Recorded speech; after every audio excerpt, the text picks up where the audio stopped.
Hello, ladies and gentlemen of the internet. I am your host, Escalante TV. Now, in this video, I'm going to be talking about Call of Duty. Uh, on this channel, I sparingly, every so often, talk about Call of Duty, the next Call of Duty, the state of Call of Duty. But in this video, I just want to touch base on what's ahead. What's going to be ahead for this franchise where apathy has just set in. I feel it. I definitely feel it. Where I can understand people don't care about Call of Duty anymore. So what am I talking about here? Black Ops 5 or Black Ops 6, the next Call of Duty. So out of everything that, that's kind of set in stone for what happens every year, every year that you're going to pay taxes, and then every year that the next Call of Duty is coming out. There's always a yearly Call of Duty. It's one of the few other franchises that does yearly releases.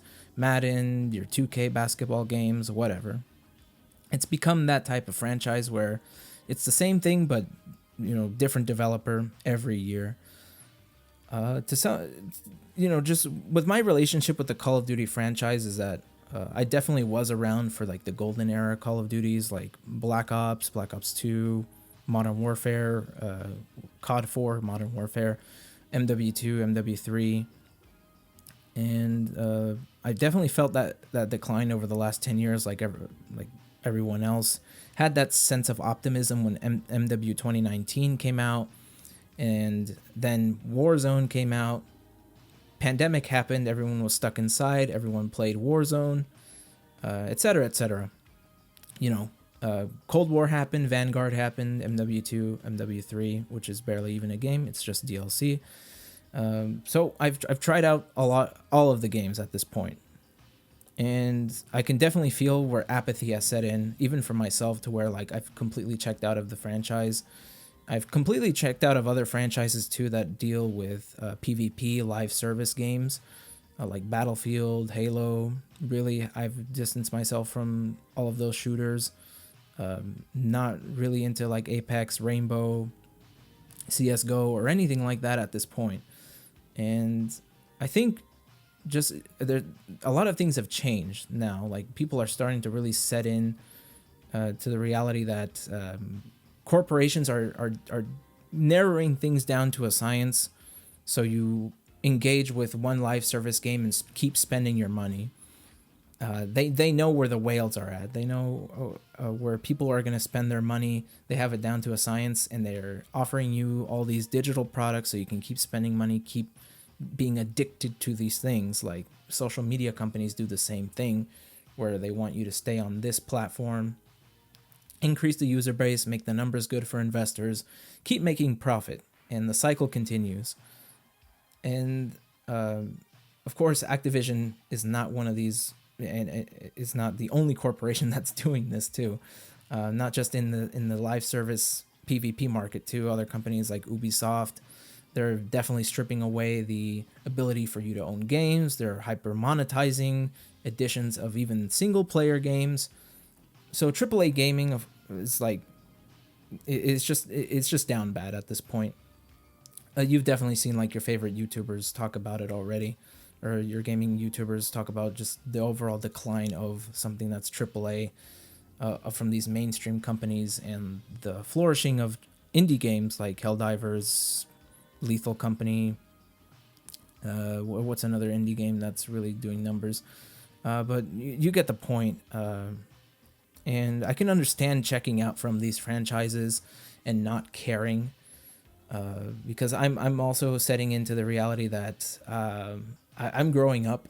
I'm definitely a lot older from the time I used to really be excited for these games, really look forward to getting on after school, play some multiplayer games.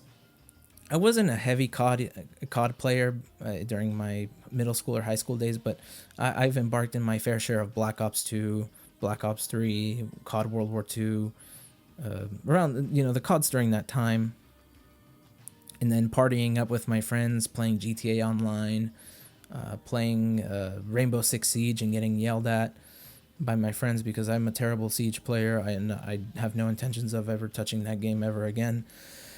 And I just don't have that group of friends anymore to really like influence me and get on the bandwagon to try out this certain game, party up, and do all the crazy shenanigans. I'm not that at that age anymore where I have that group of friends. Now I'm an adult. I have adult responsibilities. I have money in my pocket, but there's these other companies that are very much trying to compete to get my money through microtransaction and macro transactions too, through like $20 and $30 bundles, battle passes, and all that. FOMO, a fear of missing out. Like, make sure you log into this event and you get like a cosmetic. If not, like, they'll just take it away after a limited amount of time. You don't get to play these games at your own pace anymore. Back in the day, if let's say you were playing a game like Black Ops back in the day, there weren't really, like, I don't think there were really any limited time events. I don't remember there being limited time events. I think the only monetization that those games had back in the day is season passes. And of course, there's like another argument considering season passes, how that separated the player base. But yeah, that's a different argument for a different day.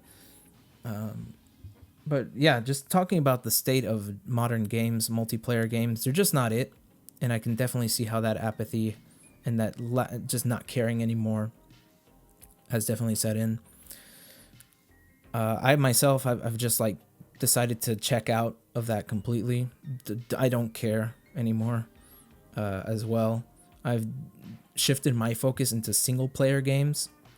Downloaded a bunch of Bethesda RPGs, and yeah, I know, like, yeah, Bethesda is Bethesda, but they're a guilty pleasure of mine to go back, play Fallout 4, and yes, the TV show has definitely gotten me back into Fallout.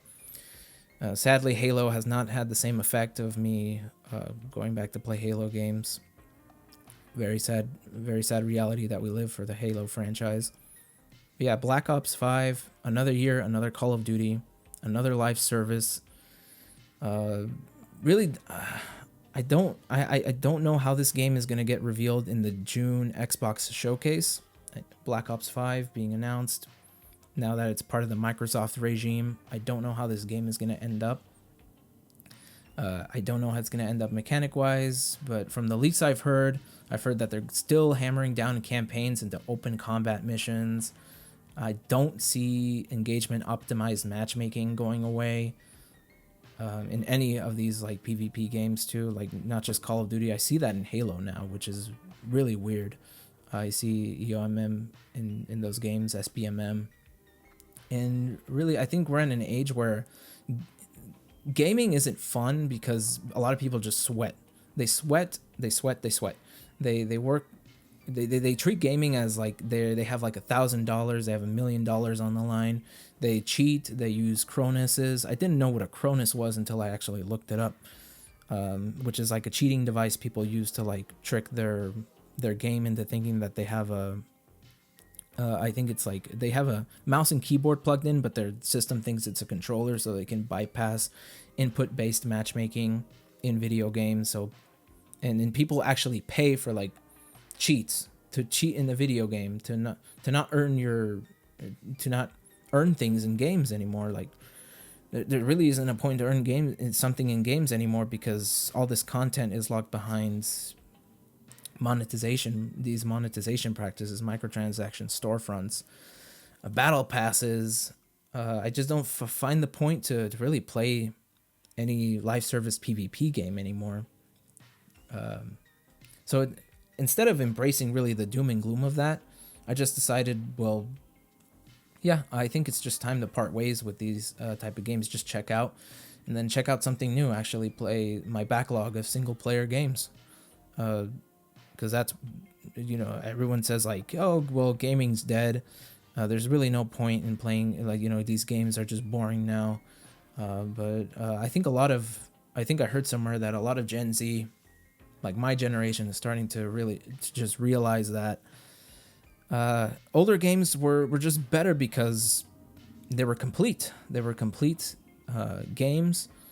They're standalone games. They don't try to addict you to putting more money into them. They don't have sciences behind them, shady practices behind them. There's not someone in the background watching your behavior, collecting your data for just in doing these science experiments now, so they can sell you the next best thing. I think that's the thing too.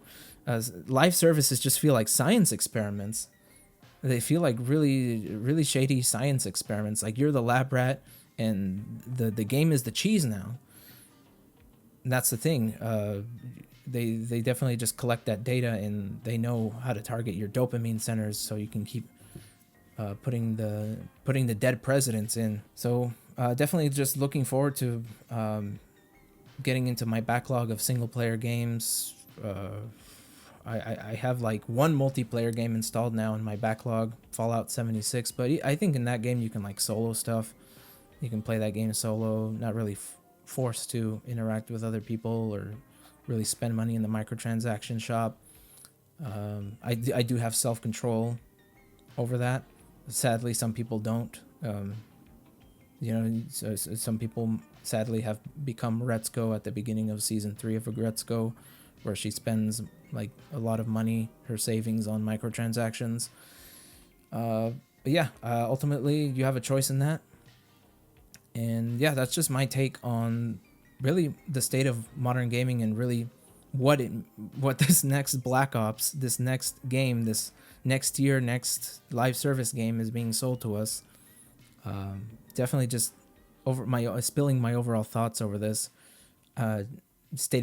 expressing the apathy, the atmosphere of apathy towards these games, and maybe there is a shifting culture in gaming now, where we phased out of the loot box era, but now we're starting to really see how we're gonna phase out of the battle pass, live service, drip content feed of modern gaming, of modern PvP live services, and really looking to the focus of indie games flourishing, and single player games, good quality single player games flourishing amongst this gaming crash.